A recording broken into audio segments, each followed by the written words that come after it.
Voy a presentar a Claudia. Ella se llama Claudia Sánchez, es neuropsicóloga. Ella estudió la licenciatura en psicología en la Universidad Autónoma de México. Tiene una maestría en psicología y tiene una acreditación oficial en Clínica Internacional para el Diagnóstico del Autismo. Es directora clínica del área pediátrica en un centro especializado en trastornos del neurodesarrollo. Es docente de capacitación continua a profesores, docente también de licenciatura y de posgrado, entre muchas otras cosas más que ella hace. Pues le doy las gracias por estar acompañándonos hoy. Estoy muy contenta porque además de que sabe mucho, es una persona muy linda. Entonces estoy muy contenta de que esté con nosotros. Así es que, bueno, pues los que estamos aquí escuchándote somos profesores de preescolar, primaria, secundaria y bachillerato, y también estarán entrando algunos chicos que están con nosotros acompañando niños que nosotros les llamamos monitores, que también están acompañándonos. También les hicimos a ellos la invitación.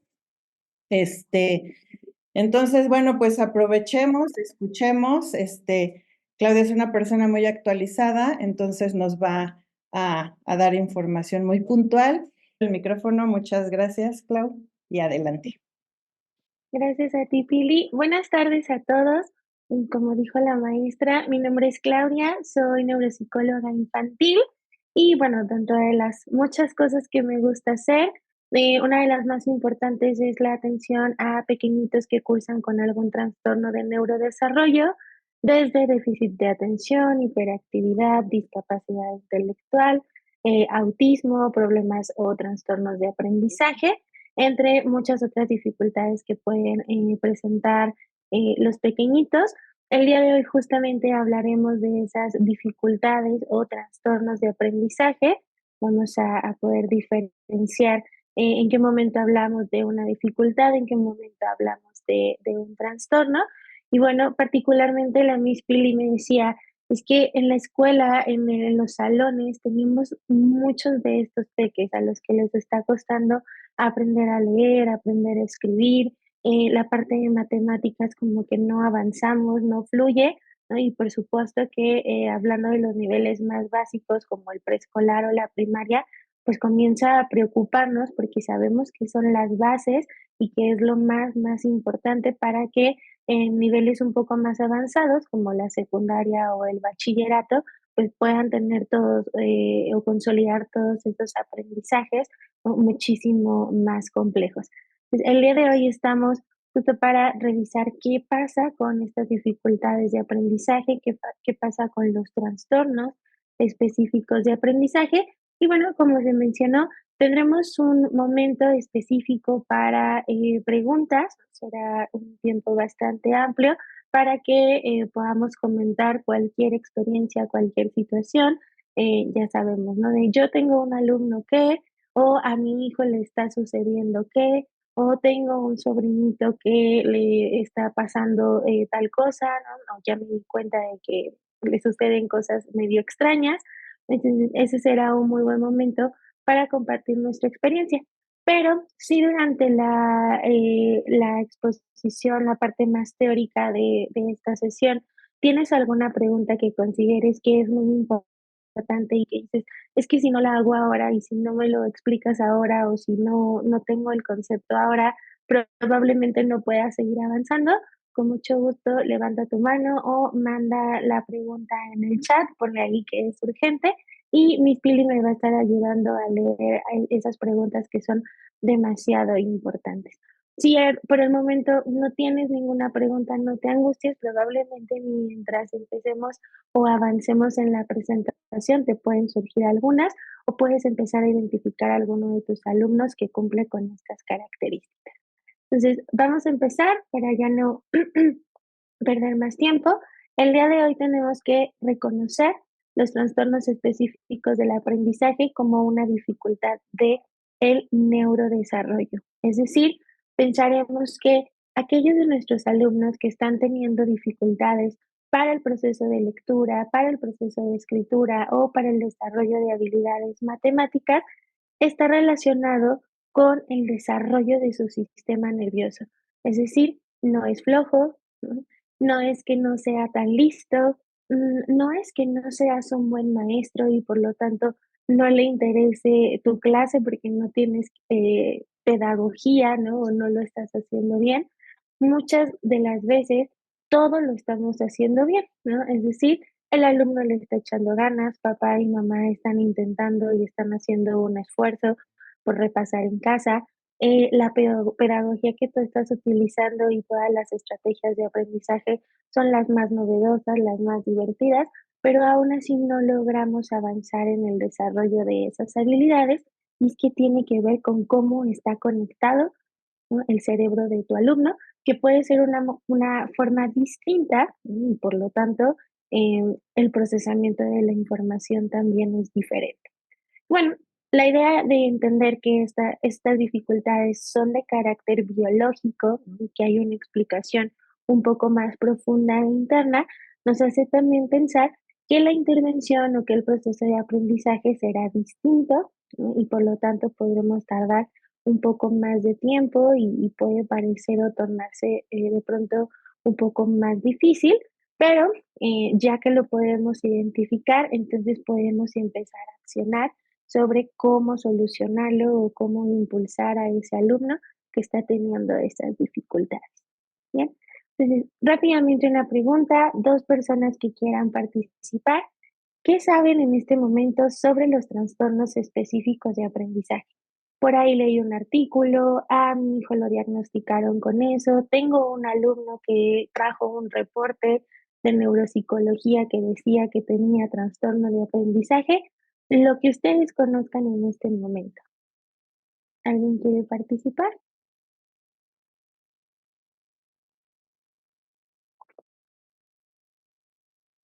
También se vale decir yo no sé nada al respecto, O que han oído de la dislexia, por ejemplo.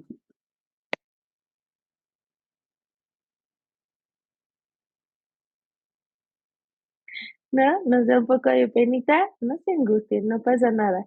Bueno, probablemente el concepto de trastornos específicos de aprendizaje pueda sonarnos un poco ajeno o incluso como pensar no, creo que yo no sé nada al respecto de ese tema, porque es un concepto o digamos, una categoría diagnóstica bastante nueva. Es decir, tenemos apenas unos 6 o 7 años que el nombre se volvió oficial, ¿no? Y en realidad lo usamos muy poco en la parte tanto académica, incluso clínica, como decía la Miss Pili, la mayoría de nosotros utilizamos la etiqueta de dislexia.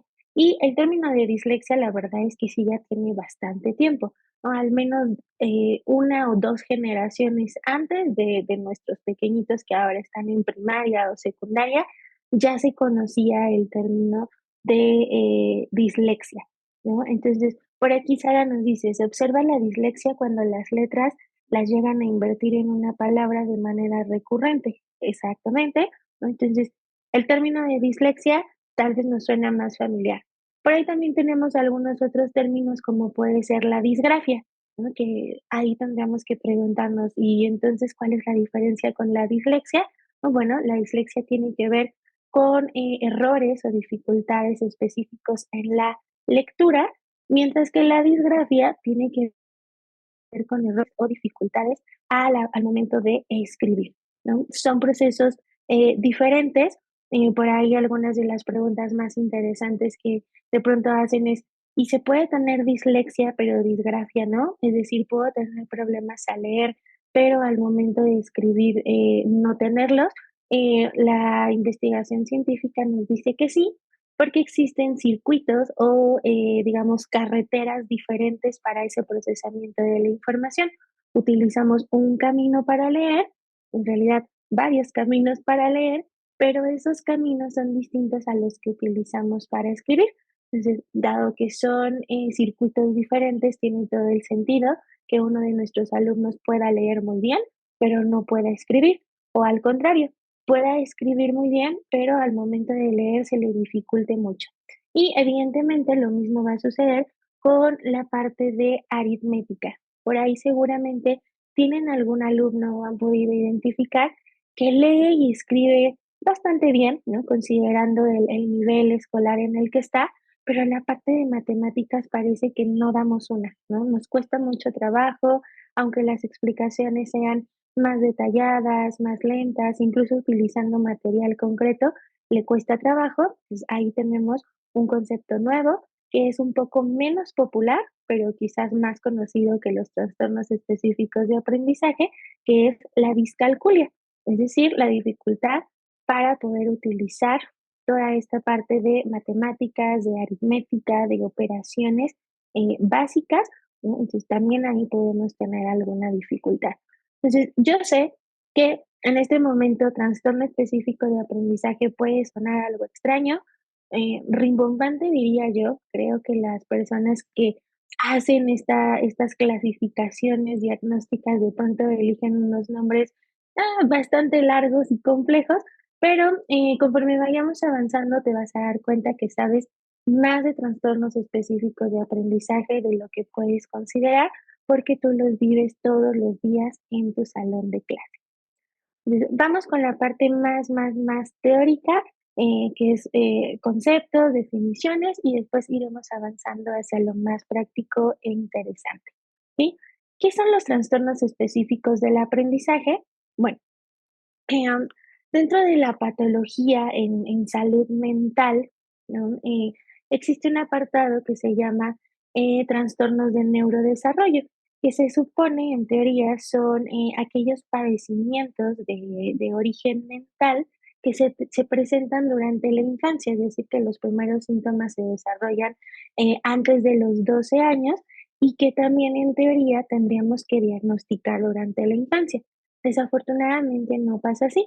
Por ejemplo, con los trastornos de aprendizaje, con el déficit de atención o incluso con el autismo, hay muchos de nuestros alumnos que pueden pasar desapercibidos y sin un diagnóstico por mucho tiempo y ya hasta que tienen algunas alteraciones añadidas como son ansiedad, depresión, abuso de sustancias, deserción escolar y muchas otras cosas acumuladas, es que nos damos cuenta, ¿no? Porque llegan al servicio de especialidad como psicología, neuropsicología, psiquiatría, y ahí nos damos cuenta que durante todo ese periodo, no importa si el paciente ahorita ya tiene 20, 30 o 40 años, vivió con un trastorno de neurodesarrollo que no se diagnosticó y evidentemente no se trató de forma adecuada.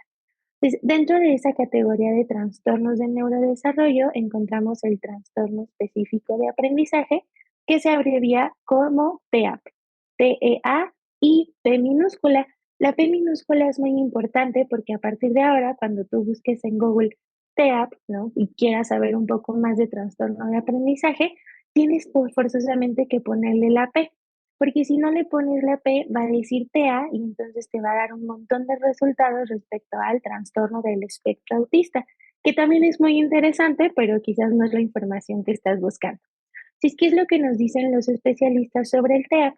Bueno, este se va a producir o vamos a decir que un alumno lo presenta cuando el rendimiento académico en el ámbito de lectura, de escritura o de cálculo, paréntesis matemáticas, es significativamente inferior de lo esperado. ¿Ok? Algo muy importante respecto a los trastornos de aprendizaje es que solo consideran las habilidades básicas para aprender. Si ustedes lo notan, no tenemos un TEA, por ejemplo, con dificultades para la historia o para la geografía o para las ciencias naturales. No se enfoca propiamente en la dificultad que puede tener un alumno en una materia, sino en las habilidades básicas que le permiten aprender y desempeñarse en cualquier asignatura. En este caso, la lectura, la escritura y la aritmética o el cálculo. ¿Cuánto es significativamente inferior a lo esperado? Bueno, esa es una de las principales críticas que le han hecho a los investigadores encargados de diseñar estas categorías diagnósticas, porque de pronto nos dicen una desviación estándar o una desviación y media o tres desviaciones. En esta última versión de clasificación realmente no son específicos, pero lo que sí nos dirían es, por ejemplo, que el alumno vaya comparado con el ciclo escolar que está cursando al menos un año atrás, ¿no? Entonces, es como, bueno, eso puede darnos una mejor referencia. ¿Qué quiere decir esto? Que si mi alumno está en quinto y tiene aprendizajes de cuarto, no alcanza el nivel de quinto, ya podríamos sospechar de TEA. Y bueno, evidentemente, si mi alumno está en sexto de primaria, pero tiene conocimientos de primero o de segundo, ahí ya hablamos de una diferencia bastante grande, ¿no? Y que evidentemente genera problemas. Otra de las cosas importantes que nos mencionan sobre TEAP es que debe de ser diagnosticado a partir del uso de pruebas estandarizadas. ¿Qué quiere decir esto? Bueno, que tenemos que hacer una medición cuantitativa y obviamente un análisis cualitativo de cuáles son las dificultades que está presentando el alumno, pero tiene que ser una prueba que esté escrita en su idioma, adaptada a la población, en este caso la población mexicana, y por supuesto, la comparación tendrá que ser con otros niños mexicanos que cursen el mismo grado escolar. ¿Esto por qué? Porque los sistemas educativos del mundo varían muchísimo y sería bastante injusto evaluarlo con una prueba de otros países. Como podríamos tener un falso positivo como un falso negativo, así que eso también es importante. Y bueno, nos dice que aquí vamos a comparar tanto la edad como la escolaridad. Hay que considerar que algunos peques pueden entrar, por ejemplo, los que nacen en noviembre o diciembre, entran a la primaria y son menores en cuanto a edad biológica y obviamente en cuanto a desarrollo cognitivo en comparación con el resto de compañeros. Y es que aunque parezca poquito, en edad de niños, 2, 3, 4 o hasta 5 meses hacen una diferencia bastante grande, ¿no? Entonces, dentro de las evaluaciones diagnósticas, se consideran todos estos aspectos y algunos otros como puede ser el tema de pandemia, qué tanto interés tiene la familia, ¿no? En ayudar y en promover el aprendizaje fuera de la escuela, porque no solo es responsabilidad del maestro y muchas otras cosas más. Entonces, de manera general nos dicen, todo esto tendría que ser detectado y diagnosticado en la infancia, ¿no? O durante la adolescencia. Sin embargo, conocemos muchos adultos que toda su vida vivieron con dislexia, toda su vida tuvieron problemas de discalculia y fue hasta que fueron grandes, ¿no? Un poco más conscientes, que lograron compararse con el resto, ¿no? De una forma no negativa, solo fue como un darme cuenta que no a todos les pasa lo mismo que a mí me pasa.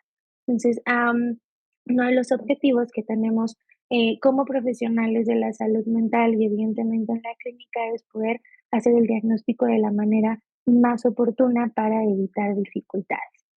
¿Sí? Entonces, hemos estado hablando de manera general de problemas de aprendizaje y de trastorno de aprendizaje. La mayoría de nosotros utilizamos los términos como si fueran similares, ¿no? De manera un poco azarosa, a veces uno, a veces otro. Sin embargo, son cuestiones diferentes. Cuando hablamos de problemas de aprendizaje, nos referimos a cuestiones que son de carácter muy específico, es decir, a tu alumno le está costando de manera como muy particular un tema de tu asignatura. Vamos a pensar que tú das la materia de matemáticas y entonces tu alumno fue avanzando bastante bien, pero llegamos al tema de la raíz cuadrada y raíz cuadrada realmente es un tema que le está costando bastante trabajo. Pero ya te das cuenta que en realidad esta dificultad que está presentando para la raíz cuadrada parece ser más algo influenciado por cuestiones contextuales de tu alumno. ¿Qué quiere decir eso? Bueno, durante las evaluaciones te das cuenta que sale bastante mal. Cuando platicas con el departamento de psicopedagogía, te enteras que los papis están en un proceso de divorcio y que entonces se acaba de cambiar de casa y al momento de revisar tu lista te das cuenta que de 3 clases en donde explicaste y trabajaste raíz cuadrada, 2 no vino, ¿no? Entonces, ahí empezamos a darnos cuenta que quizás no tenga que ver con su cerebro, ¿no? Sino tiene que ver con esta parte contextual de no vino, está bajo mucho estrés, está pasando o atravesando una situación de duelo, no sabemos qué tan complicado sea la interacción entre mamá y papá, todas esas cosas pueden estar afectando muchísimo. Ahora, ¿qué va a suceder con esto? Bueno, puede ser que medio entendió la raíz cuadrada, ¿no? Le cuesta, se tarda, tiene bastantes errores, pero vamos a pensar en algo un poco más avanzado. Bueno, después quizás iremos hacia las operaciones con fracciones y en secundaria podremos pensar un poco ya en álgebra, ¿no? Y cosas que son más complicadas. Tendríamos que preguntarnos, ¿realmente el hecho de que yo no haya tenido toda la claridad o el 100% como alumno de la raíz cuadrada, va a limitar todo el resto del contenido académico en matemáticas o el resto de contenido académico en todas las otras materias? Es decir, por no tener 100% de seguridad en raíz cuadrada ahora, no lo voy a hacer bien en español y tampoco en geografía y tampoco en civismo y tampoco en educación física. La realidad es que no. Por eso es que nos dicen que estas alteraciones pequeñas en la adquisición de cierto tipo de contenido no van a limitar al alumno y tampoco van a impactar en su nivel de inteligencia. Seguramente quienes den matemáticas me van a decir, no, pero es que es súper importante. La realidad es que sí, ¿no? Cuando tenemos conocimientos muy, muy sólidos, eso nos permite resolver problemas de otras formas, ¿no? O de maneras quizás más prácticas, dando menos vueltas, utilizando menos recursos, pero finalmente no es una afectación tan, tan, tan grave, ¿no? O que nos limite severamente o incluso pensar en no va a ingresar a la universidad porque no sabe ese tipito de información. Y bueno, lo importante de estos problemas de aprendizaje es que se van a superar tras modificaciones del contexto. Es decir, si yo identifico que justo la problemática tiene que ver con que no asistió a las clases, puedo darle una clase extra, puedo pedirle a los papis, ¿no?, que vean un video y que hagan algunas actividades en casa para reforzar. Si tiene una amiga de apoyo escolar, que vuelva a revisar el tema y con estas modificaciones en el contexto, seguramente va a haber un cambio. ¿Por qué? Porque realmente no hay un trastorno de aprendizaje, solo la parte contextual estaba bastante modificada y por lo tanto no pudimos acceder a ese aprendizaje. Entonces, es muy probable que todos los que estamos conectados en este momento, en algún periodo de nuestra vida escolar, hayamos tenido un problema de aprendizaje porque nos enfermamos, porque decidimos irnos de vacaciones y no fuimos a la escuela, porque teníamos algún tema emocional que no nos permitía concentrarnos de forma adecuada, o incluso por cuestiones contextuales, como yo sé que ustedes no son de ese grupo de maestros, pero todos tuvimos un maestro que era súper aburrido, ¿no? Cero estrategia pedagógica, aparte se notaba que no le gustaba su trabajo, ¿no? Y entonces nosotros también tuvimos una actitud negativa y por lo tanto bloqueamos todos los canales de comunicación y puede ser que no es la materia que mejor aprovechamos, ¿no? Pero esos problemas de aprendizaje los pudimos superar y no nos generan dificultades. Ahora, cuando hablamos de los trastornos de aprendizaje, ahí hablamos de un origen neurobiológico. Es decir, hablamos de que esas dificultades que está teniendo nuestro alumno vienen debido a una conexión diferente y a un funcionamiento atípico, ¿no?, del sistema nervioso. Aquí sí nos dice, afecta el nivel de aprendizaje global e incluso puede afectar de manera secundaria a la inteligencia general. ¿Por qué? Porque como decíamos hace un rato, los trastornos de aprendizaje tienen que ver con no lograr las cuestiones básicas: leer, escribir y hacer operaciones. Y si lo pensamos, cualquier materia que tenga nuestro alumno em, durante la primaria alta, la secundaria, em, y el bachillerato, forzosamente necesita leer, forzosamente necesita escribir y forzosamente necesita hacer operaciones básicas, al menos suma, resta, multiplicación y división, ¿no? Por ejemplo, cuando hacemos química, ¿no?, cuando hacemos física, y cuestiones de otro tipo, por ejemplo, cuando ya vemos la parte de letras, ¿no?, o análisis literarios, pues son cuestiones más complejas, pero que requieren estos niveles básicos. Y al no poder acceder ¿no? A todo ese conocimiento que tengo que leer o que tengo que escribir, evidentemente mi rendimiento en las otras materias va a comenzar a ser bastante, bastante malo.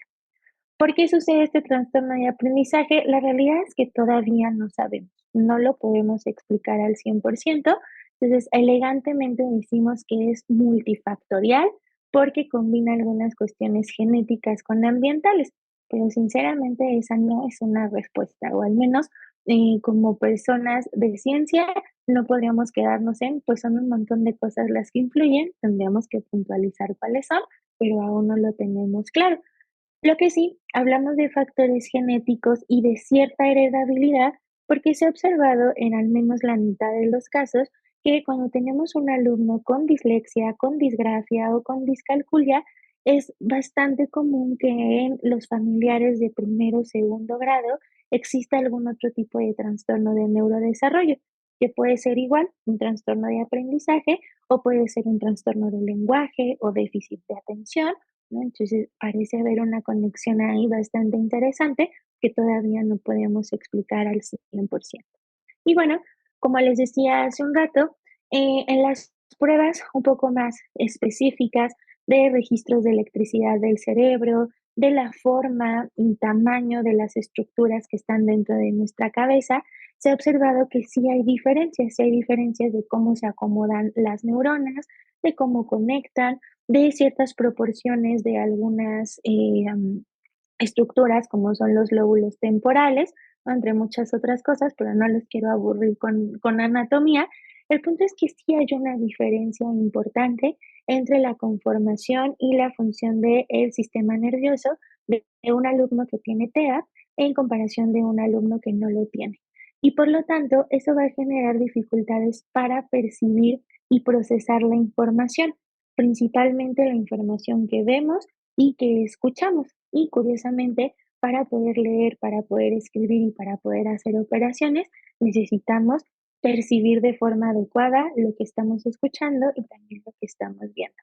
Entonces, con esto, de manera general, la parte más importante es entender que no es que tu alumno no le esté echando ganas, ¿no? O no es que no le interese, ¿no? O no es que tu clase sea aburrida, es que nuestro cerebro está funcionando de manera distinta y le va a costar un poco más de trabajo que al resto de tus alumnos que solo cursan con problemas de aprendizaje o que no tienen ninguna dificultad, ¿no? Ahora, la parte de muy buenas noticias es que a diferencia del déficit de atención, del autismo, de la discapacidad intelectual, los expertos nos dicen que el trastorno específico de aprendizaje se puede superar. Es decir, nacimos con cierta predisposición para tener estas dificultades de adquisición de aprendizaje, pero con la intervención adecuada podremos superarlos. Pero también, ¿no? El estudio científico a largo plazo nos dice que aquellas personas que no reciben una atención oportuna, ¿no? Pueden acarrear estas dificultades y pueden ser adultos con dislexia, adultos con disgrafia, adultos con discalculia y por supuesto se van a ir sumando algunas otras cuestiones que no tienen que ver con el aprendizaje, pero que sí interfieren en la vida de ese alumno que se va a convertir en un adulto, ¿sí? ¿Hasta aquí vamos bien? Vale, okey. Ahora, clasificación. Bueno, nos dicen, existen 3 modalidades de trastorno específico de aprendizaje. Estas modalidades, las obtenemos los médicos psiquiatras, los psicólogos, los neuropsicólogos de un manual que se llama DSM-5. La realidad es que todos ustedes pueden tener acceso a este manual, lo pueden descargar en PDF gratis, eh, solo que, como les decía hace un rato, de pronto el lenguaje que utilizan es bastante rebuscado. Creo que habría formas un poco más sencillas de explicarlo, pero ¿por qué les menciono esto? Porque sí es importante que sepas que los diagnósticos vienen de un lugar, ¿no? No los inventamos, no los acomodamos. Hay un sistema de clasificación internacional que nos permite determinar cuándo sí se cursa con algo, cuándo no se cursa, e incluso también determinar cuál es el tratamiento más apropiado. Que por ahí una de las preguntas que a veces surgen es, ¿qué pasa con la medicación? Porque si hay medicación para algunas cosas, como el déficit de atención, y porque al parecer no hay medicación para los trastornos de aprendizaje. Entonces, esa puede ser una muy buena pregunta para el final. Bueno, respecto a la clasificación, nos dice, existe el TEAP con dificultad en la lectura, es decir, un trastorno específico de aprendizaje con dificultades lectoras, el trastorno específico de aprendizaje con dificultad en la escritura y trastorno específico de aprendizaje con dificultad en matemáticas. Esos serían los tres. Una de las preguntas que a veces nos hacen los papitos es, ¿y puede tener las tres?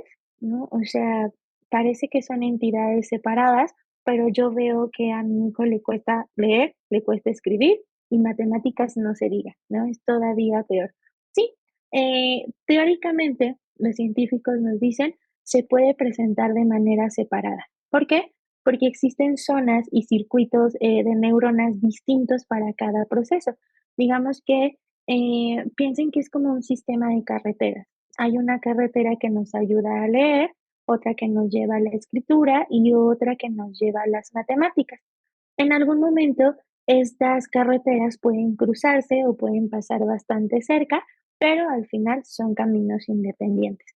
Entonces sí, es totalmente posible, como decíamos, que pueda tener solamente una dificultad, aunque en la práctica cotidiana, ¿no? Lo que nosotros vamos a observar en el aula es que casi siempre van juntos. Lectura y escritura normalmente siempre van juntos y matemáticas es como que el que de pronto se aparta un poquito. Y seguramente tú ya identificaste un alumno que está teniendo muchos problemas con la lectoescritura, pero es bastante brillante con las matemáticas. Y decimos, ¿cómo es posible que ya pueda hacer cálculo mental estando en primero de primaria y que ya esté haciendo sumas con números grandes y restas con números grandes? Pero la parte de lectoescritura, todos los días repasamos el sonido de las letras y parece que todos los días se le olvida. Bueno, sí puede pasar. Y esto nos lleva a pensar en algo bastante importante. La dificultad de aprendizaje, el trastorno de aprendizaje, no está relacionado con la capacidad intelectual. Es decir, si tu alumno no logra leer, no logra escribir o no logra hacer operaciones, no es porque tenga una capacidad intelectual limitada. Y es que esto sí puede pasar. Todos conocemos a personas que tienen discapacidad intelectual o esta entidad que normalmente conocíamos como retraso mental. Anteriormente se utilizaba retraso mental, ahora ya no se utiliza, no solo porque sea un término peyorativo, sino porque nos da una idea distinta. Si yo te digo que voy retrasada, quiere decir que sí voy a llegar, pero tarde.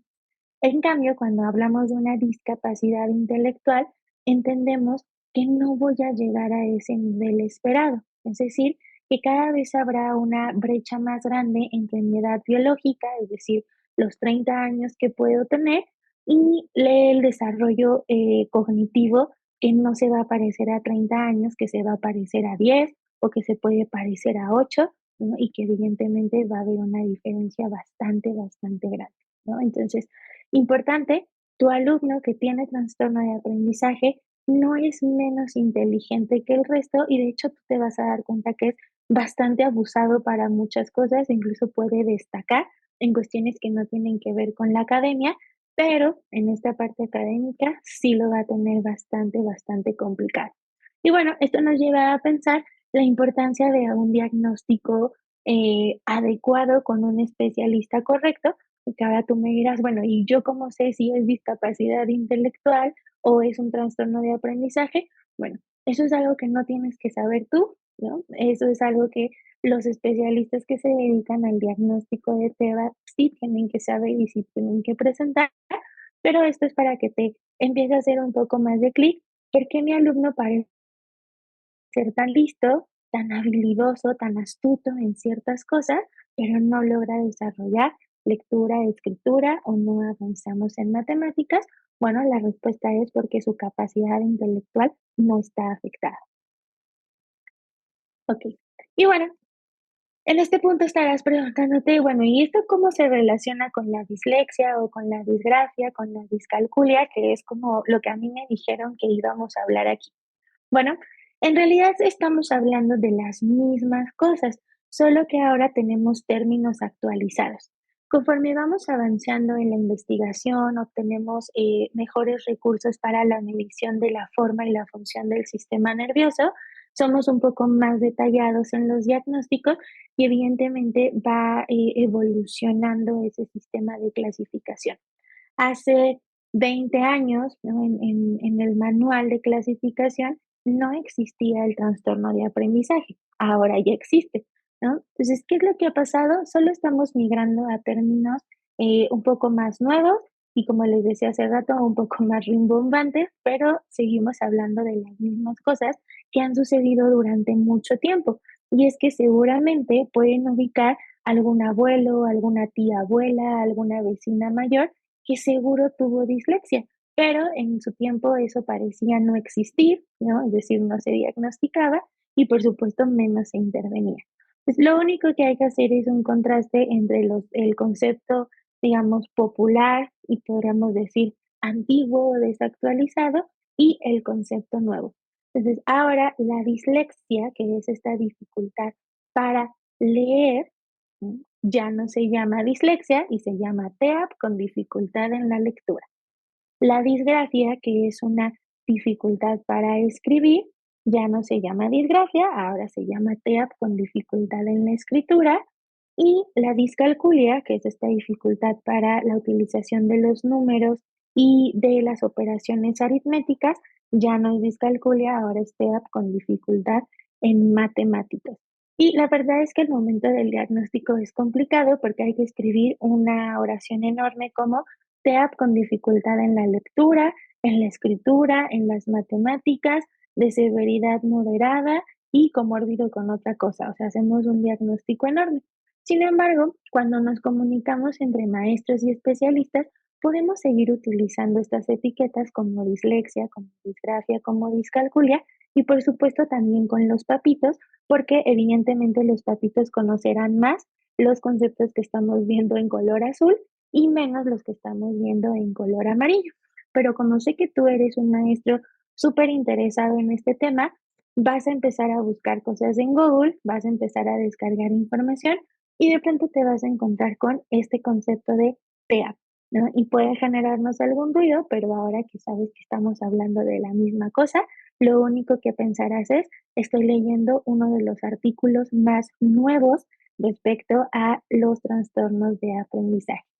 Y bueno, ahora que estamos revisando esto, también te darás cuenta que por mucho tiempo hemos estado utilizando el término dislexia de manera equivocada, ¿no? Por ejemplo, mi alumno se confunde con la B y con la D o con la P y con la Q, entonces tiene dislexia. Diríamos, bueno, ¿se confunde cuando las escribe o se confunde cuando las lee? Si la confusión es cuando las escribe, entonces no es dislexia, es disgrafia.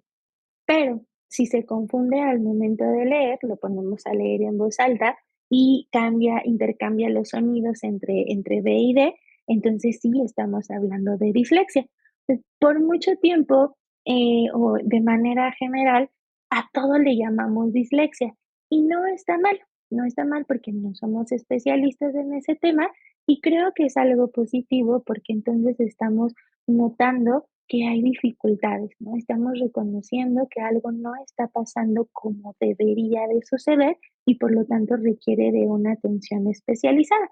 Entonces, no se angustien, hasta antes de esta sesión podrían decir dislexia todo, después de esta sesión ya no puede, ¿sale? Tendremos que utilizar los términos más actualizados y correctos porque además ustedes como profesores son el primer canal de comunicación. De hecho, ustedes son los primeros que se dan cuenta que algo no va bien, incluso antes que los papitos, ¿no? Ustedes empiezan a ver cómo nos seguimos confundiendo con las letras.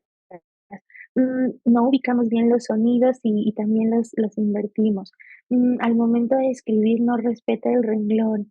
Estamos escribiendo muy junto o muy separado, o de plano no entendemos esta conjunción de bolitas y palitos para formar letras. O mi alumno sabe contar en automático del 1 al 100, 1, 2, 3, 4, 5, 6, 7, 8, 9, pero no entiende que 2 significa que tiene dos cosas.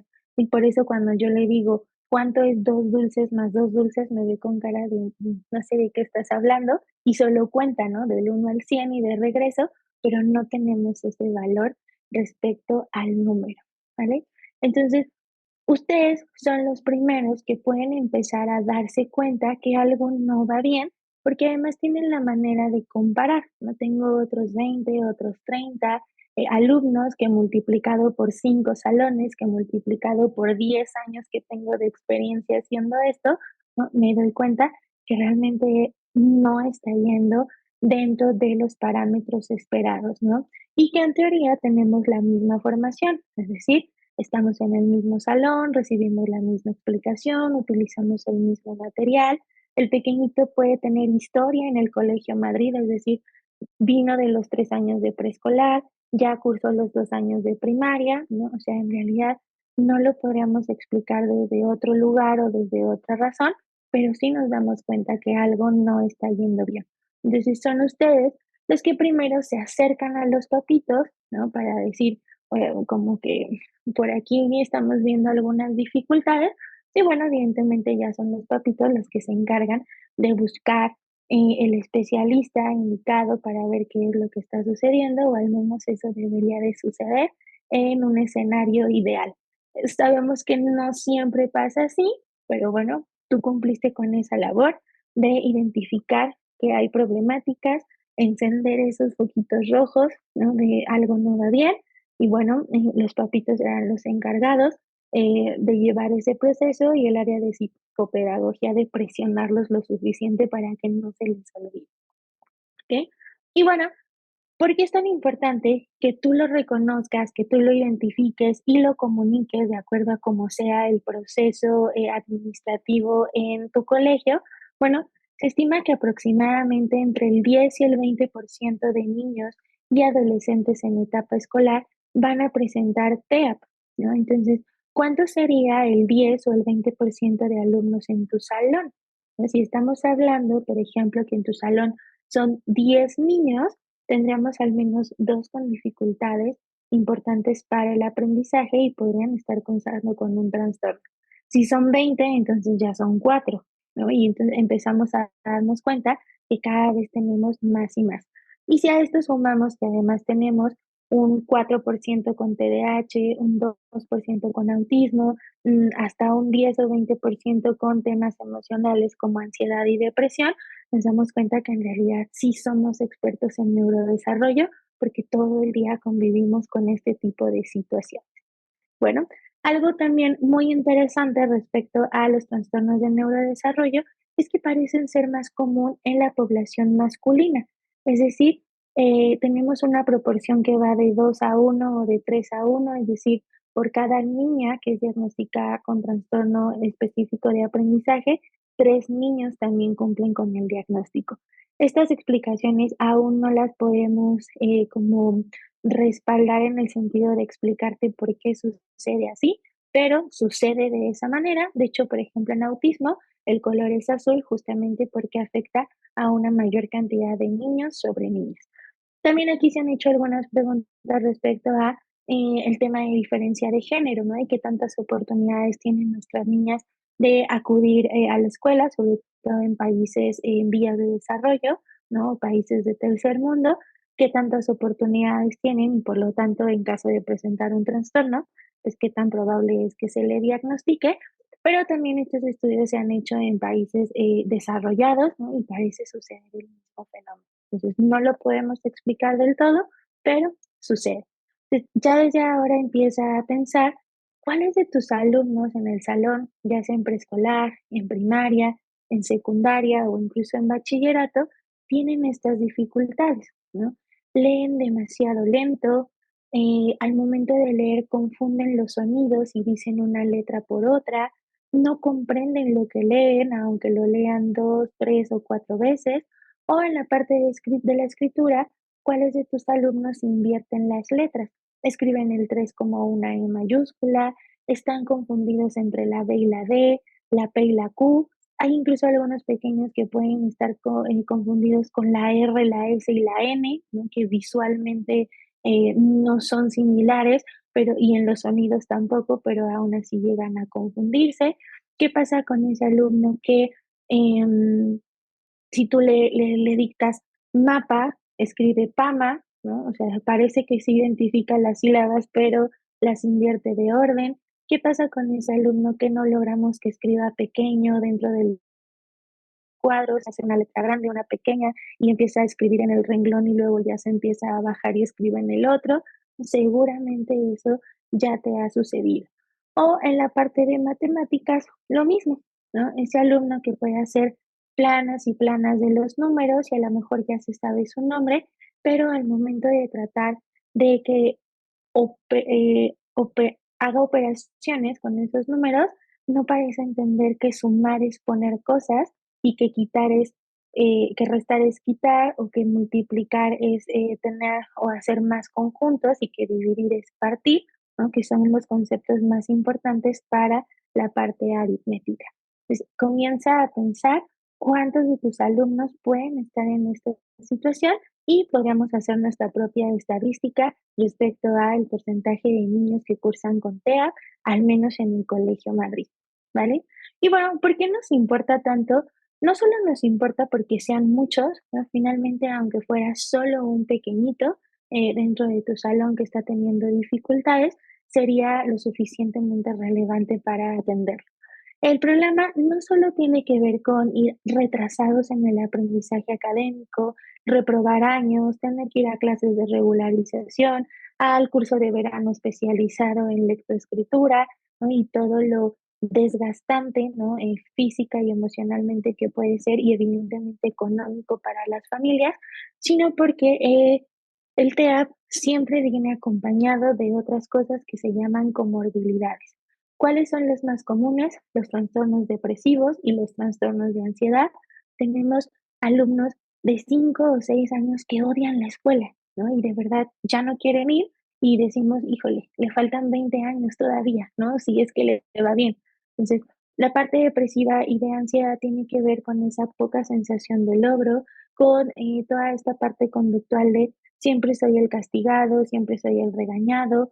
Eso afecta en el autoestima e incluso los hace más vulnerables al acoso y a la violencia escolar, ¿no? Sé que en mi colegio tenemos un protocolo bastante severo respecto al acoso y a la violencia escolar, pero a veces incluso este acoso y esta violencia puede venir por parte del maestro de una manera indirecta, o de incluso de una manera, vamos a llamarla, inconsciente, ¿no? Porque yo con la necesidad o con la intención de ayudarte, decido que te vas a sentar conmigo en el escritorio, ¿no?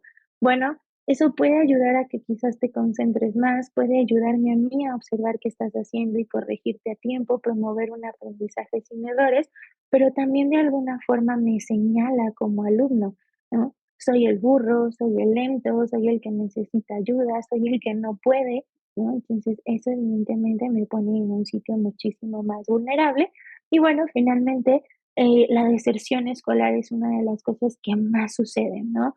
Es decir, no puedo, ¿no? No nací para la escuela, no soy bueno para la institución educativa y creo que pensaré en hacer otra cosa, ¿no?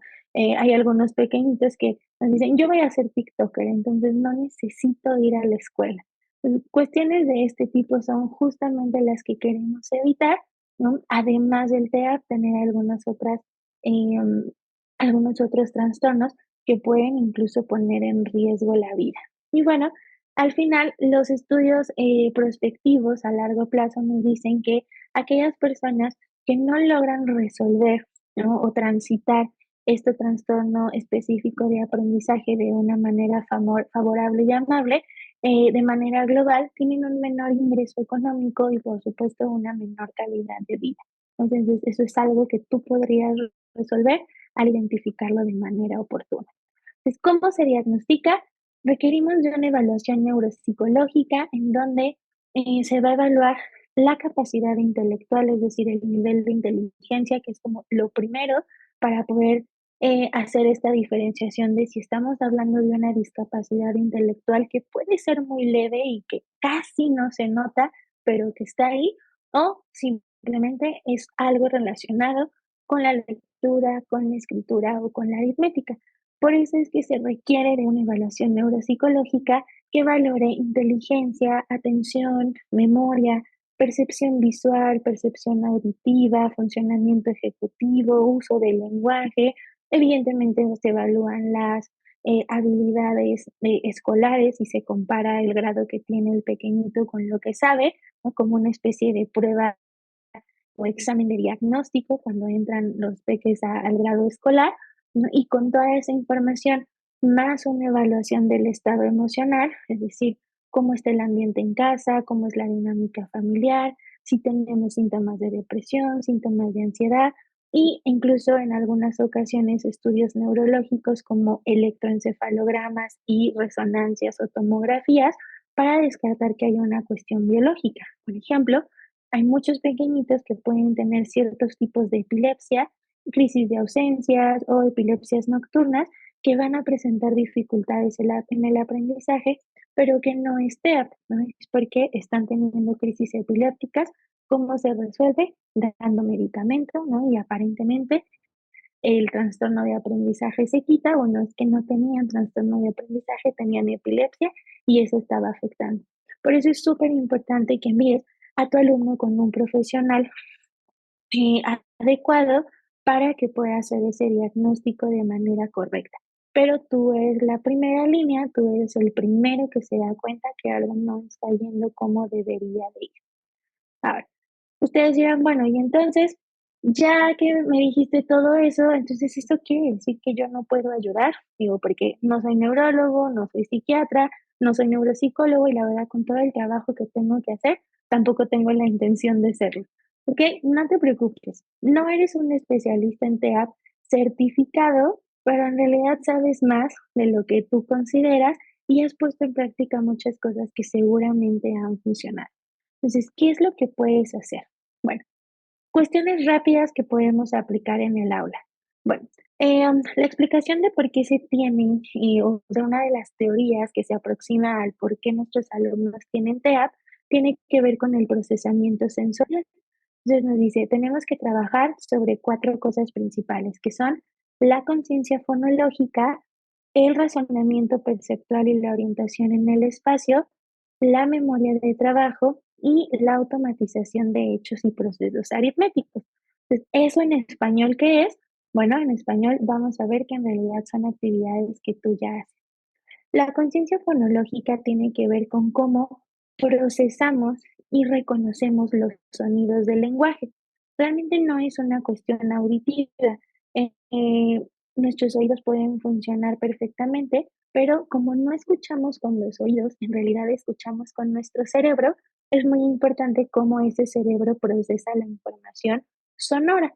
Entonces, esta es una de las principales dificultades que van a tener nuestros alumnos con dislexia, con disgrafia e incluso también con discalculia, y es algo que podemos entrenar. Y de hecho, las maestras, si por aquí tenemos alguna maestra de preescolar, me va a decir sí, sí lo hacemos. Entonces, nos podemos acercar a ellas para que nos cuenten un poquito de cómo trabajan la parte fonológica. El entrenamiento fonológico, que es decir, cómo diferenciamos los sonidos del lenguaje, es decir, una S no suena igual que una L, ¿no? Una L y tampoco suena igual que una ¿no? Entonces, en preescolar y obviamente en terapia del lenguaje, los especialistas, los maestros somos muy enfáticos, ¿no? Esto es una ¿no? Mira mi boca, escucha el sonido para que haya una asociación entre cómo se escribe la letra, cómo se posicionan los labios y cómo suena esa la mayoría de nuestros alumnos con un par de repeticiones lo pueden lograr, ¿no? Y es bastante sencillo. Nuestros alumnos con TEA requieren de muchísimas más repeticiones y de hecho hay alumnos de primaria, de secundaria o incluso de bachillerato que tienen que regresar a los ejercicios de conciencia fonológica de preescolar para poder resolver el tema de esa dislexia o de esa disgrafia. Entonces, conciencia fonológica implica desde identificar fonemas, es decir, los sonidos de las letras y los sonidos de las sílabas. ¿Con qué ejercicios hacemos eso? Por ejemplo, con palabras que riman, ¿no? Casa, ¿no? Cama. ¿Empiezan igual? Sí. ¿Terminan igual? No. son sílabas diferentes, ¿no? O las rimas propiamente, ¿no? Que son estructuras un poco más amplias, pero que funcionan igual. Contar el número de sílabas que forman una palabra. No sé si ustedes se acuerdan de ese ejercicio en donde nos decían, vamos a separar mariposa y entonces por cada sonido vamos a dar un aplauso. Ma, pi, po, sa. ¿Cuántos tiene? Ah, 5. No, no son 5. Va otro nuevo. Mariposa. Y todos aplaudíamos o hacíamos ruidito en nuestra mesa. Son 4. Ah, perfecto, son 4. Entonces, eso es parte de la conciencia fonológica. Ordenar letras para formar palabras. Me daban las letras, me enseñaban el objeto y yo tenía que acomodar las letras hasta que conformara la palabra. Y ya en un nivel muchísimo más alto es identificar errores en la escritura de una palabra. Es decir, poner una palabra como cubeta y cambiarle la T por una S y que diga cubesa. ¿No? Es como, ¿cubesa existe? No, cubesa no existe. ¿Qué palabra sí existe? Cambiando alguna letra y entonces nuestro alumno tiene que empezar a buscar letras que puedan coincidir con una palabra que sí existe. Ustedes dirán, oye, eso suena súper difícil. La realidad es que no. Si tú buscas en Google ahorita conciencia fonológica y le pones cuadernillo PDF, te va a salir una página que no sé si puede hacer comerciales, ¿no? Pero en realidad hay muchas opciones y nos van a dar ahí un montón de PDFs que nos dice conciencia fonológica para preescolar 1, preescolar 2, preescolar 3, primaria 1, primaria 2, primaria 3 que evidentemente van a ir aumentando de dificultad y son ejercicios como estos. Por ejemplo, en este de la campana nos dicen cuántos sonidos tiene campana. Ah, pues 3. ¿Cuántos tiene flor? Ah, pues 1. Mariposa, ya lo habíamos hecho. Entonces, esos son los más sencillos. Otros tienen que ver con tacha con el que no piensa igual, por ejemplo. Copa, columpio, botón, ¿no? ¿Cuál no empieza igual? Tenemos que ser muy específicos en el sonido. Copa, columpio, botón, ¿no? Y ya nuestro alumno tacha. En partes más difíciles es la organización de las letras, como tenemos aquí en el ejemplo del libro y mariposa, o ya que escriban propiamente ellos las letras, por ejemplo aquí en hielo y árbol, pero las casillitas nos ayudan a ubicar que la palabra está conformada por 5 letras, por 6 letras, por 7 letras, ¿no? Eso es parte del desarrollo de la conciencia fonológica.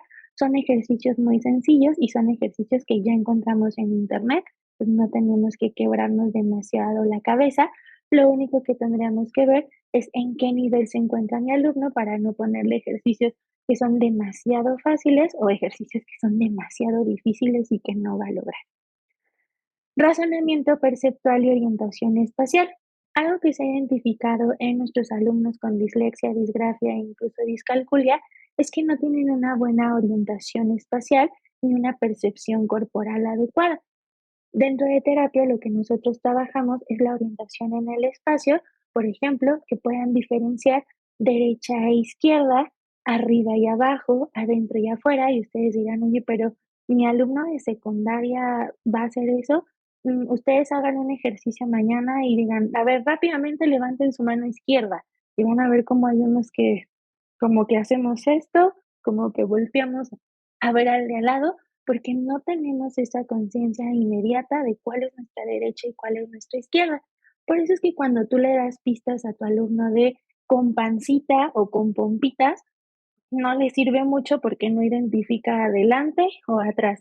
O si tú le dices hacia la derecha o hacia la izquierda, es una pista que tampoco le sirve porque no ubica derecha e izquierda. Entonces trabajamos esa parte espacial para que esas pistas nos ayuden. Y algunos otros ejercicios, igual tú puedes buscar en internet razonamiento perceptual. Hay unos cuadernillos también ya hechos por niveles, nivel 1, nivel 2, 4, y tienen ejercicios muy similares a los que está viendo en pantalla. Por ejemplo, el de las manzanitas, en donde tiene que ir repasando el contorno, pero de la manzana, pero obviamente se nos va a juntar con la otra manzana que está sobrepuesta.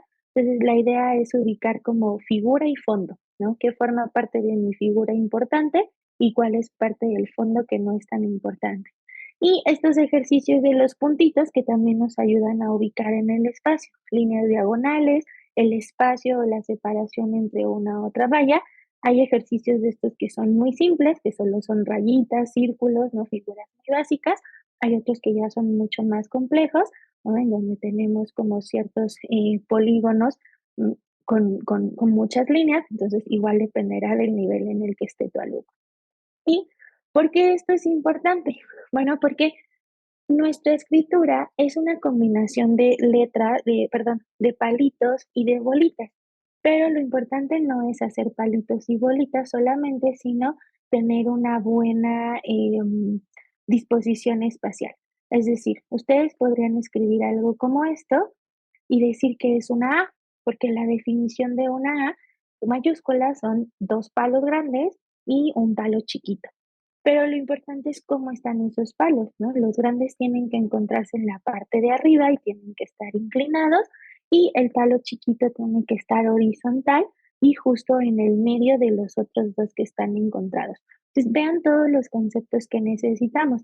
Necesitamos arriba y abajo, necesitamos en medio, horizontal, vertical e inclinado, ¿no? Todos esos conceptos nuestro alumno los debe de tener muy claros, porque si no es demasiado confuso e imposible.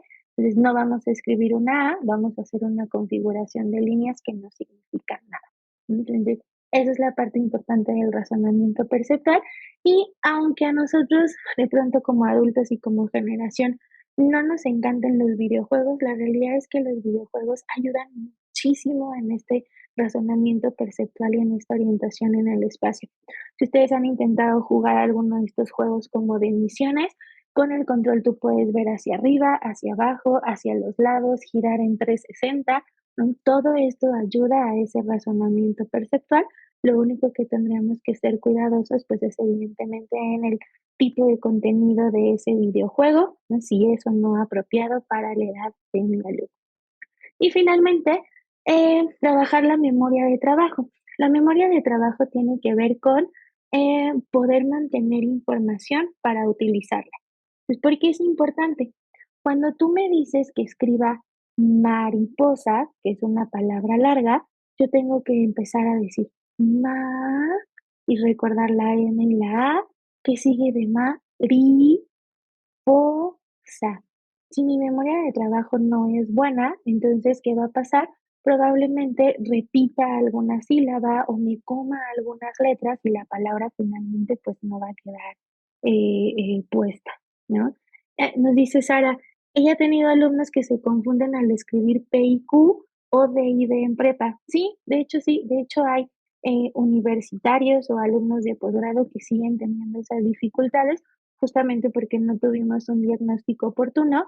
El trastorno puede ser leve, en donde solo tengamos esas ligeras confusiones que a lo mejor no nos impiden seguir avanzando, pero también puede ser grave o profundo, en donde no aprendemos a leer, no aprendemos a escribir, estando en quinto, en sexto, en primero de secundaria, y evidentemente eso sí genera una limitación importante. Entonces, regresando un poco al ejercicio de memoria de trabajo, tiene que ver con ejercitar esa retención inmediata, esa memoria de corto plazo que tienen nuestros alumnos, ¿no? Y aquí hay un ejercicio, ¿no? Nos dice, observa el recuadro de la derecha, hazlo tú en tu pantalla. Observa las figuras que están ahí, 5 segundos, tapa el recuadro y ahora dime de las que están del lado derecho, cuáles no estaban del lado izquierdo, ¿no? ¿Qué figuras son intrusas? ¿Qué figuras no deberían de estar ahí? Lo acabas de ver, ¿no? En teoría hace 2 segundos lo habías visto, así es que tienes esa información fresca. Y digo en teoría porque en realidad hay muchas cosas que pueden afectar nuestra memoria de trabajo y desafortunadamente tu alumno con TEA tienen esas dificultades en su memoria de trabajo y por lo tanto hay que ejercitarlas. Entonces, estos ejercicios de memoria de trabajo también los puedes encontrar en internet. ¿No? Hay memoria de trabajo visual, pero también hay memoria de trabajo auditiva y ambas tendrían que trabajarse para poder lograr un avance. Y finalmente nos dicen, para específicamente la parte de matemáticas, lo que más se recomienda es una repetición constante de los procesos y el uso de material concreto. ¿Qué significa esto? Bueno, que utilicemos material que sea visible y también tangible. Por ejemplo, para las operaciones, el uso de regletas, el uso, si no tengo regletas, porque aparte se han puesto carísimas por lo populares que ya son, puedo utilizar fichitas, puedo utilizar un abaco, puedo utilizar frijoles, puedo utilizar dulces, ¿no? En general, cualquier recurso material que me permita visualmente entender por qué dices que si a 5 le quito 3, ¿no? Quedan 2. Ah, porque mira, tienes aquí los 5 dulces, vamos a mover 3 y los vamos a poner por allá lejos de la mesa, ¿cuántos te quedan? ¿No? Eso es en la parte más básica de las operaciones. Y algo que también funciona mucho y es la explicación de por qué estas instituciones mm, que nos enseñan matemáticas y eso funcionan tanto, porque sirven de la repetición, ¿no? La memorización de hechos numéricos, es decir, tener totalmente automático que 2 más 2 es 4, que 5 más 5 es 10, que 10 más 10 son 20, que 100 más 100 son 200, ¿no? Entonces, en este tipo de instituciones privadas especialistas en matemáticas, eso es lo que hacen. Hacen planas y planas y planas de hechos aritméticos con la intención de que cuando yo necesite hacer operaciones, tenga estos resultados totalmente memorizados y entonces pueda operar muchísimo más rápido, ¿no? Y sea más efectivo y con menos errores.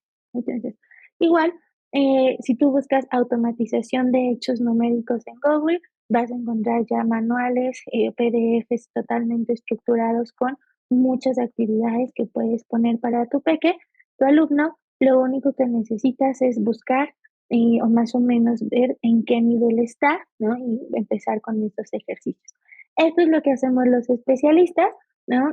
Por supuesto que más estructurado, con más repeticiones, ¿no? Pero en realidad no es alguna magia, no es ningún sistema especializado, no es una máquina que dé toques, nada de eso.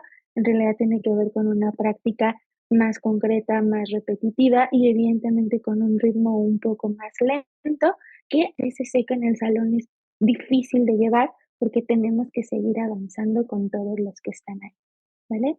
Entonces, estas son algunas de las recomendaciones que yo puedo darles, pero creo que en este punto ya vamos a tener dudas, ya vamos a tener algunas experiencias que compartir, entonces vamos a nuestro tiempo de preguntas.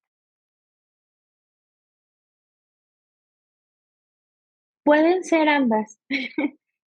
Llevando un proceso de intervención y de rehabilitación propiamente, mejorando esta parte espacial que decíamos, ¿no? De tener claro derecha, izquierda, arriba y abajo, ¿no? Y con la práctica, ese alumno puede dejar de leer durro en lugar de burro, ¿no? Y entonces automáticamente identificar la diferencia entre B y D y al momento de leerla o de escribirla, hacerlo bien.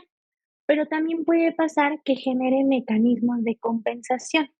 Es decir, yo leo, por ejemplo, el burro saltaba por el campo, ¿no? Y de repente es como, eso no tiene sentido, ¿no? Sonoramente ya no está bien, ¿no? Entonces yo digo, no, ahí no dice durro, dice burro. Pero al momento de leerlo, yo lo leo con un error, ¿no? Entonces, lo que puede hacer tu alumno, ya por ejemplo de secundaria o de bachillerato, es tener este mecanismo compensatorio, ¿no? Y entonces lo lee mal, ¿no? Pero después ya con el contexto lo corrige y en apariencia no pasa nada. De hecho, puede pasar desapercibido a menos de que lo pongas a leer en voz alta, ¿no? Y ahí pues sí, nos vamos a dar cuenta que sigue habiendo ese error. Pero hay muchos adultos, ¿no? Que no han tenido esta oportunidad de servicios de rehabilitación y tienen esos mecanismos compensatorios. Por ejemplo, acá tenemos un paciente que escribe el 4 al revés, ¿no? Escribe el palito del lado izquierdo y la casita hacia el otro lado, ¿no? Y dice, bueno, pues no me confundo porque no hay un número que se parezca, ¿no? Pero si alguien más lee mi lista del súper o mi operación, pues es como de, pues no sé qué quiso decir ahí, o algunos podemos decir, pues creo que son 4 igual por el contexto, ¿no? Y al hacer la suma, pero en realidad está mal escrito. Entonces, vamos a pensar que un día le toca, bueno, afortunadamente las formas migratorias ya no se llenan a mano, pero imaginen que tuviera que llenar su información para pedir su visa escrita y pone el 4 al revés, ¿no? Seguramente se la van a rechazar o va a tener dificultades solo por eso, ¿no? Cuando es algo que se pudo corregir. Entonces, cuando el TEA es muy leve, ¿no? Es decir, los errores que tenemos son muy pequeños, pueden surgir estos mecanismos compensatorios y en realidad, pues, podemos decir que no pasa nada o no pasa mucho. Pero cuando el TEA es un poco más severo o estamos en la categoría de profundo, ahí sí, ¿no? Porque podemos ver estos alumnitos que están por terminar primaria y apenas están empezando a concretar lectura y escritura, o tenemos estos alumnos de secundaria a los que ya queremos enseñarles álgebra y no han concretado operaciones básicas, ¿no? Y prácticamente es imposible porque ahora ya vamos a mezclar letras con números, ¿no? Y es más complicado de lo que ya era antes. Entonces, por eso es que de pronto nosotros como especialistas invitamos a no minimizar, ¿no? Aunque parezca, ay, pues se confunde poquito, ¿no? Ay, es algo que seguramente se le va a pasar o no lo vemos tan problemático, no sabemos hasta qué punto puede escalar.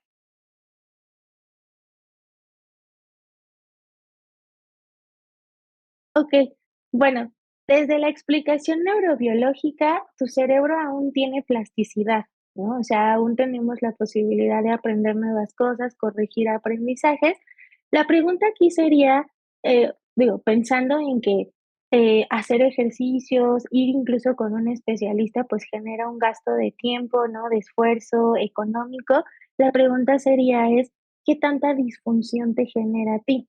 O sea, el hecho de que de pronto juntes así las consonantes y las vocales, ¿te ha generado algún problema?, ¿no? O sea, ya como a nivel real de lo que haces todos los días. Si la respuesta es sí, pues evidentemente es algo que tenemos que atender.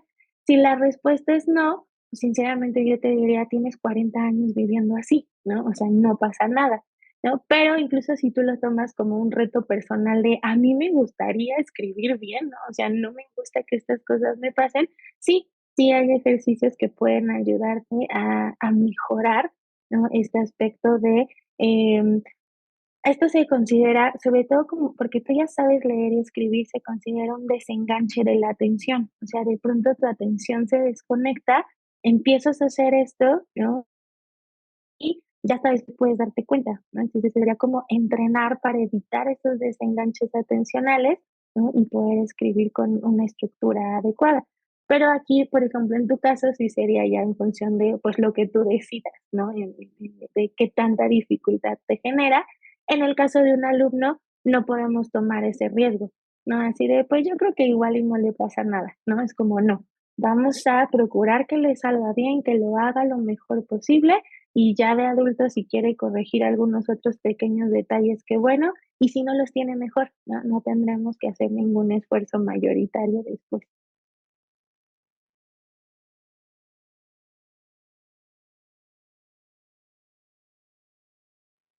Okey, obligarlos.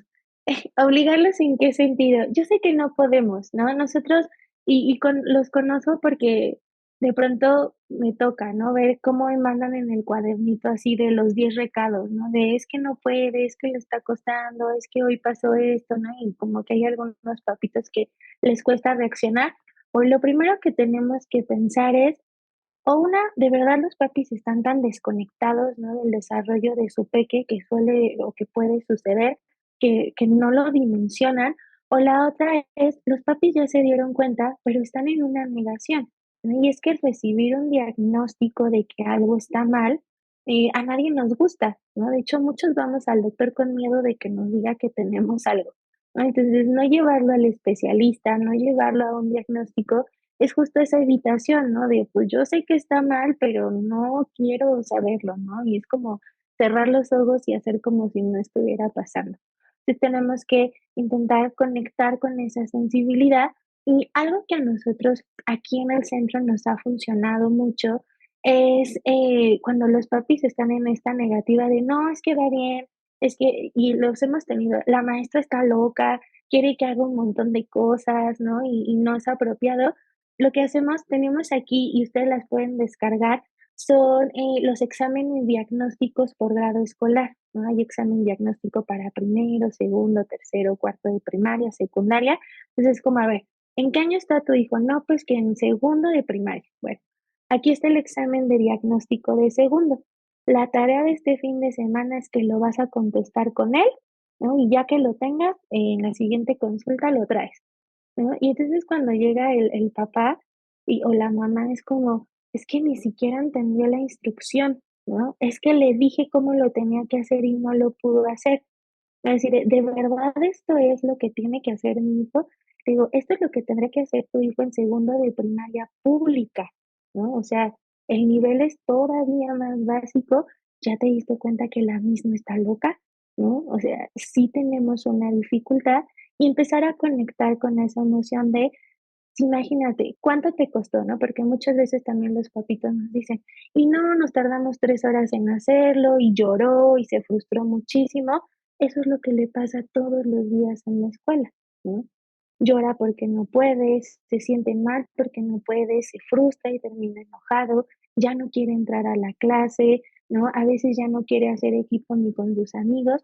Es intentar conectar un poco más con esta parte emocional, ¿no? De tu hijo no le está pasando bien, necesitamos apoyarlo en esa parte y demostrarle, como con ciertas pruebas, que no estoy exagerando, ¿no? O que los niños con los que convive su hijo no vienen de Australia y hablan 4 idiomas y por eso pueden todo, ¿no? Sino que en realidad estamos teniendo un rezago y es importante atenderlo. Entonces creo que conectar con esa parte emocional es bastante importante, ¿no? Y demostrar con hechos, ¿no? Y con pruebas por qué decimos que hay un problema o por qué vamos retrasados y exactamente en qué vamos retrasados, porque no todo está mal, ¿no? Seguramente tu alumno tiene otro tipo de habilidades que destacan y esas también hay que resaltarlas, ¿no? Es como lo que no puede hacer tu hijo, pero también lo que sí puede hacer, ¿no? Y lo que sí ha logrado y en lo que va muy bien, para que ellos no tengan como esta sensación de que eres totalmente negativa y solo les hablas para decirles cuando hicieron algo mal, ¿no? O cuando no pueden lograr algo.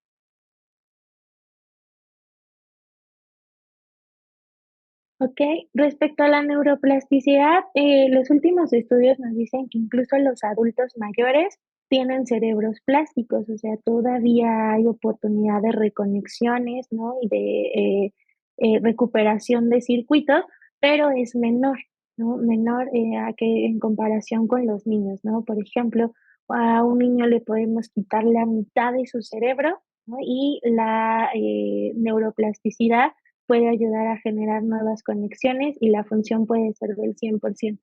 En un adulto mayor eso es mucho más complicado, pero no quiere decir que sea imposible. Por eso es que en el último tiempo se apuesta tanto por la estimulación cognitiva a cualquier edad, ¿no? Es decir, entrenar nuestros circuitos neuronales, retando a nuestro cerebro con actividades nuevas y diferentes para promover esa plasticidad, aunque realmente no tenemos estudios así 100% concluyentes de qué actividades serían las que a lo mejor promueven más esa plasticidad, ¿no? Como para poder elegir la que dé los mejores resultados, pero se han propuesto cosas como aprender nuevos idiomas, como tocar un instrumento musical, seguir en la formación profesional, ¿no? De las cosas que nos gustan o nos interesan.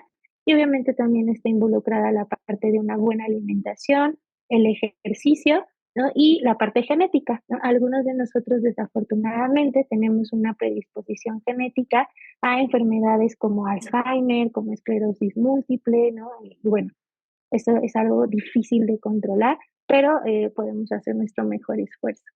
Y respecto a leer y leer, ah, sí, podemos leer bastante, sin embargo, aquí tendríamos que pensar en cuál es la dificultad. Si además, por ejemplo, del trastorno de aprendizaje también tengo déficit de atención, leer y leer no me va a funcionar de nada, porque leo y leo, pero no presto atención a lo que estoy leyendo, ¿no? Puedo leer 2, 3, 10 veces la misma página y no puse atención y no sé de qué trata y no me fijé en las letras, ¿no? Entonces, todo dependerá de cuál es la problemática y si está combinada con alguna otra cuestión.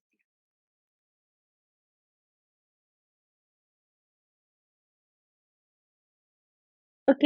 Bien, en la parte de la escritura, como decíamos, puede ser que lo lea bien y lo escriba mal, ¿no? Porque los circuitos que participan son diferentes. Tu alumno es muy probable, como lo que platicábamos, genere esta estrategia compensatoria de al leerlo suena bien, ¿no? Y al escribirlo, pues ya no. ¿No? Entonces, en su caso, tendríamos que practicar lo que mencionábamos de la orientación en el espacio, ¿no? Porque si te fijas, es solamente una cuestión espacial de poner la pancita o la bolita hacia el lado correcto, porque tenemos la bolita y tenemos el palo, pero no tenemos la disposición espacial correcta. Respecto a la cursiva, ay, tal vez muchos de ustedes me van a odiar poquito por esto, pero las investigaciones científicas no dan una, nos dicen que sí puede haber un cambio, pero no es significativo. Es decir, que por ahí había como esta idea de que si escribías con cursiva podías ser más inteligente, ¿no? Porque desarrollabas más circuitos neuronales, etcétera. Pero entonces tendríamos que pensar que toda la generación de nuestros abuelos es más inteligente que la generación nueva que no escribe con letra cursiva. Y en realidad no es así, ¿no? En realidad la media de inteligencia se mantiene. Entonces, que sí está relacionado con la letra cursiva, una mejor motricidad fina, ¿no? O sea, eso sí mejora muchísimo por el tipo de trazo. Sin embargo, cuando tenemos trastornos específicos de aprendizaje muy severos, ¿no? O sea, en donde a nuestro alumno de verdad le está costando mucho, mucho trabajo la lectoescritura, nuestra sugerencia es priorizar, ¿no? O sea, ¿qué es lo que más me interesa a mí? Que aprenda a escribir, ¿no? Y si la cursiva no es una opción, pues entonces que lo haga con letra de molde, porque ya en el escenario real no hay ningún libro escrito en manuscrita, ¿no? En la computadora tampoco nos salen las letras en manuscrito. Entonces, sí, la verdad es que si los niños aprenden a escribir cursiva, eso va a tener muchas implicaciones positivas en su motricidad fina, ¿no? Y en el pensamiento tenemos ahí algunas dudas, ¿no? Pero al menos en motricidad no. Pero hablando de casos muy específicos en donde ya tenemos una dificultad enorme, es preguntarnos cuál es nuestro objetivo. Que lea y que escriba como sea, ¿no? Incluso si no logramos a la mejor la parte de la mano, con que escriban la computadora, ¿no? Ahí tenemos algunos pacientitos con autismo que por cuestiones sensoriales no quieren escribir y se comunican escribiendo por la computadora, ¿no? Entonces, en casos de ese tipo priorizamos, pero bueno, si no, podemos darle esa oportunidad a la letra cursiva y ver cómo avanza y con estos ejercicios de orientación espacial, ¿no? Ayudar a corregir esa inversión, sobre todo porque tú dices que la lee bien, ¿no? Entonces, sí la comprende y ya está generando ese mecanismo compensatorio.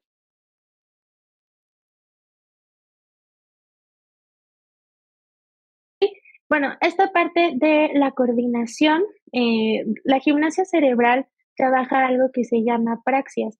Para nosotros poder hacer cualquier movimiento voluntario, desde rascarnos el pie o estos movimientos complejos de gimnasia, necesitamos la instrucción de nuestro cerebro, ¿no? Entonces, nuestro cerebro tiene que mandar la indicación de qué mover, cómo moverlo, a qué velocidad, con cuánta fuerza. Entonces, en general, puede ayudar, ¿no? A generar mejores conexiones prácticas, pero pensar que eso directamente va a repercutir en la escritura, no hay algo que lo relacione directamente. Digamos que estos ejercicios son más de una estimulación cognitiva general, o sea, pueden ayudarnos a mejorar la parte del movimiento, ¿no? Pero no hay un vínculo directo con el tema de dislexia o de disgrafia.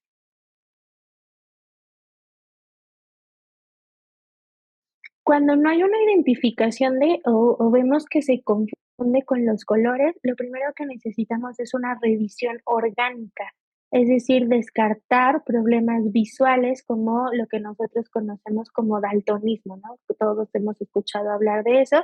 No todo se explica desde el daltonismo. El daltonismo tiene que ver con la estructura de nuestro ojo. Pero hay otro tipo de alteraciones que están más enfocadas en el lóbulo occipital, esta parte trasera de nuestra cabeza, en donde hay dificultades para la percepción, es decir, nuestros ojos ven bien, pero el cerebro no interpreta de manera adecuada esa información. Y si nosotros vemos que nuestro peque está teniendo muchas dificultades para la diferenciación de los colores, primero necesitamos revisar esa parte orgánica, ¿no? Que vea bien con sus ojos y que su cerebro perciba de forma adecuada. Y ya que descartamos eso, entonces ya podemos pensar más en una cuestión de atención o de memoria. Propiamente los colores no estarían relacionados con la dislexia o la disgrafia, pero evidentemente nos hacen referencia de que algo no está bien. Algo que tú puedes hacer para, como una especie de prueba rápida, em, es mezclarles cosas de diferentes colores y pedirle que los agrupe, ¿no? Aquí todos los verdes, aquí todos los rojos, aquí todos los naranjas, ¿no? Y sin la necesidad del lenguaje, ¿no? O sea, solamente visual que los separe. Si tu alumno tiene algún problema de percepción visual o de identificación de los colores, va a revolver, por ejemplo, el azul con el rojo, el naranja con el rojo, los que pueden ser de gamas muy similares, ahí podemos ver un problema biológico, ¿no? De cómo están funcionando los ojitos. Pero también puede ser solamente un problema de denominación, es decir, sí los puede separar, sí diferencia un tono de otro, pero no se acuerda del nombre, ¿no? Por eso es que si tú le dices, dame un amarillo o colorealo de amarillo, lo termina coloreando de otro color, pero no porque no lo identifique, sino porque no lo relaciona con el nombre, ¿no? Y ahí o tenemos déficit de atención, ¿no? Que es bastante común, o podemos tener problemas de memoria. Los problemas de memoria en los niños son muy graves, ¿no? Normalmente se asocian a infecciones del sistema nervioso, tumoraciones o epilepsia, ¿no? Los problemas de memoria son normales relativamente solo en la última etapa de la vida, ¿no? Cuando ya somos abuelitos hay una disminución en la memoria, pero durante la infancia, adolescencia y vida adulta no tendremos por qué tener problemas de memoria. Respecto a, cómo saber si nuestro peque realmente va desfasado, ¿no? Y qué tan desfasado. Bueno, existen tablas de desarrollo, ¿no? Y las tablas de desarrollo son universales. No importa si estamos en Corea, o estamos en Canadá, o estamos aquí, ¿no? O sea, al menos, para ciertas cuestiones de desarrollo físico, emocional, cognitivo, nos marca como más que un día en específico, porque no es como en el día 1984 aprende a leer, no, pero sí nos marca una ventana, ¿no? Que es como desde el tercero de preescolar y hasta el primero de primaria, ¿no? Que es una ventana bastante amplia porque son 2 años, tendríamos que concretar ese proceso, de lectoescritura, ¿no? Y de iniciación en la aritmética. Ahora, aquí va a variar un poco porque hay escuelas en donde empezamos a hacerlo desde el preescolar, ¿no? Y de hecho muchos alumnitos desde el preescolar ya leen y escriben básico, ¿no? Y hay quienes esperan, ¿no? Por ejemplo, en la parte pública, normalmente empezamos lectoescritura hasta el primero de primaria y hay quienes se recorren hasta segundo porque llevan el primer año de inglés y de unas cosas así muy sofisticadas, ¿no? Entonces, ¿cómo hacerlo? O tú como profesora, ¿no? ¿Cómo saberlo? Siempre compáralo con el resto de los otros niños, ¿no? Porque de pronto tenemos como esta idea de que las comparaciones no son buenas porque cada niño es único y diferente. Bueno, sí, cada niño es único y diferente en muchos aspectos, sobre todo de personalidad, pero en desarrollo no, ¿no? En desarrollo, por eso hay esta normativa y esta estadística de lo que esperamos a cierta edad. Y el periodo, como les decía, no es específico de este día, sino tenemos unas ventanas de 2 a 3 meses, de 3 a 6 meses. Entonces, creo que lo más valioso que tenemos nosotros como docentes es compararlo con el resto de sus compañeros. ¿Por qué? Porque sus compañeros tienen características similares, la misma edad, puede ser que estén en el mismo salón, que vengan del mismo salón y tuvieron la misma maestra el año pasado, todos nuestros alumnos son niños de pandemia, ¿no? Entonces, tienen características bastante similares en aspectos generales. Y entonces, si tú dices, a ver, tengo 20 niños y solo 2 están logrando hacer las actividades. Los otros 18 se me están quedando, hay unos que no entienden, otros que hay que explicarles muchas veces.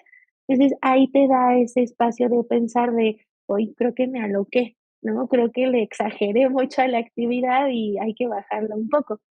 Pero si tú propones una actividad y 17 niños la logran con sus características, uno que trabaja a lo mejor un poco sucio, otro que acaba muy rápido, otro que decidió trabajar abajo de la mesa, ¿no? O sea, cosas raras que hacen los niños, pero la hacen.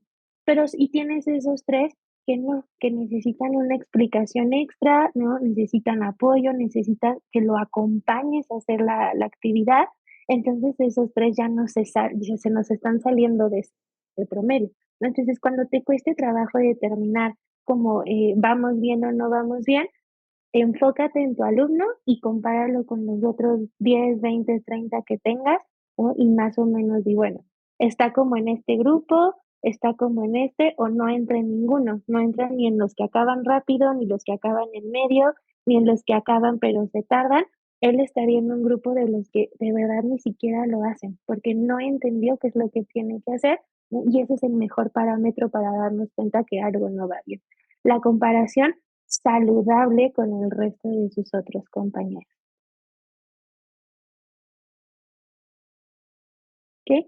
Y en la parte de, los papás y los terapeutas, ¿ok? Am, bueno, como yo les decía en un principio, ustedes realmente sí son especialistas en neurodesarrollo por el tiempo que tienen trabajando con los niños, y eso es una realidad. Nosotros como terapeutas los vemos 1 o 2 veces por semana, 2 horas. Ustedes los ven 7 horas, 5 días a la semana. Entonces, ustedes saben más de esos alumnos que nosotros y que sus papás, ¿no? Eso sucede inevitablemente. Entonces, efectivamente, cuando nosotros o los papitos llegan con nosotros aquí a la clínica, regresan con su diagnóstico, eso solo es una confirmación para ustedes de que había una problemática y a lo mejor un nombre mucho más puntual, pero ya sabíamos que había un problema. ¿Qué pasa con la parte terapéutica? Bueno, todos los terapeutas, en teoría, tendríamos que trabajar por objetivos, ¿no? ¿Cuál es mi objetivo con este pequeño? Que reconozca los sonidos de las letras. ¿Cuál es mi objetivo con este pequeño? Que relacione los signos más y menos con sumar y restar. Pues todas las actividades que yo voy a hacer en terapia, juegos, canciones, lo que sea, tendrán que ir orientados a ese objetivo. Entonces, lo primero que yo siempre les digo a los papitos y que tal vez les puede servir a ustedes, si van con un terapeuta, el terapeuta tiene que entregarles una planificación de cuál es el objetivo y en cuánto tiempo más o menos se espera lograr, y las actividades irán dirigidas a eso.